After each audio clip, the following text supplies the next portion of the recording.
ఖచ్చితంగా PCOD PCOS కి సంబంధించి థైరాయిడ్ కి సంబంధించి ఏమైనా సూపర్ ఫుడ్స్ ఉన్నాయా? లైక్ ఇరెగ్యులర్ పీరియడ్స్ ని కంట్రోల్ చేసే విధంగా, నీట్ గా మళ్ళీ పీరియడ్స్ వచ్చేసే విధంగా. ఎస్, డెఫినెట్లీ మిల్లెట్స్ అనేది ఇప్పుడు సూపర్ ఫుడ్ కింద మనం చెప్పుకోవచ్చుమా. సో ఇప్పుడు మనకి చాలా ఈజీగా మిల్లెట్స్ దొరుకుతున్నాయి. మన పాతకాలంలో అమ్మమ్మలు నాన్నమ్మలు ఏం తిన్నారో అదే ఇప్పుడు మనకి బెస్ట్ ఫుడ్. అమ్మమ్మలు నాన్నమ్మల కన్నా ఇంకా వాళ్ళ మదర్స్ అనమాట, అంటే గ్రేట్ గ్రాండ్ మదర్స్. సో అప్పట్లో ఇలాంటివన్నీ ప్రాబ్లమ్స్ చూడలేదు కదా మనం.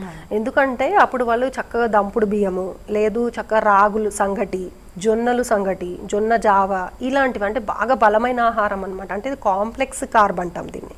సో సింపుల్ కార్బ్, మనం పాలిష్ చేసిన రైస్ ఇలాంటివి తింటుంటే సింపుల్ కార్బ్ ఇది.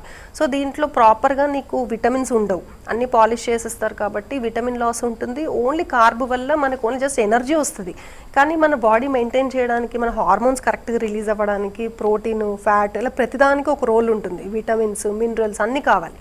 సో కాబట్టి మనము అంటే మనం మెయిన్ తీసుకునే 40-50% కార్బ్ ఏదైతే ఉంటుందో అది సూపర్ ఫుడ్ అంటే మిల్లెట్స్. దాంట్లో రాగులు కానివ్వండి, జొన్నలు కానివ్వండి, సజ్జలు కానివ్వండి, లేదు మిల్లెట్స్లో రకరకాలు ఇప్పుడు మనకి ఈజీగా దొరుకుతున్నాయి. ప్రతి సూపర్ మార్కెట్లో మనం చూస్తే ఈజీగా దొరికిపోతున్నాయి. అవి వండుకోవడం కూడా సింపులే. మన యూట్యూబ్ ఉంటుంది కదా, మన చేతిలోనే అన్ని చెక్ చేసేసుకోవచ్చు. సో సింపుల్ వేస్లో కుక్ చేసుకోవచ్చు. దానికి ఏం పెద్ద అమ్మో మనకు అవి చేయడం రాదు అని భయపడే అవసరం లేదు.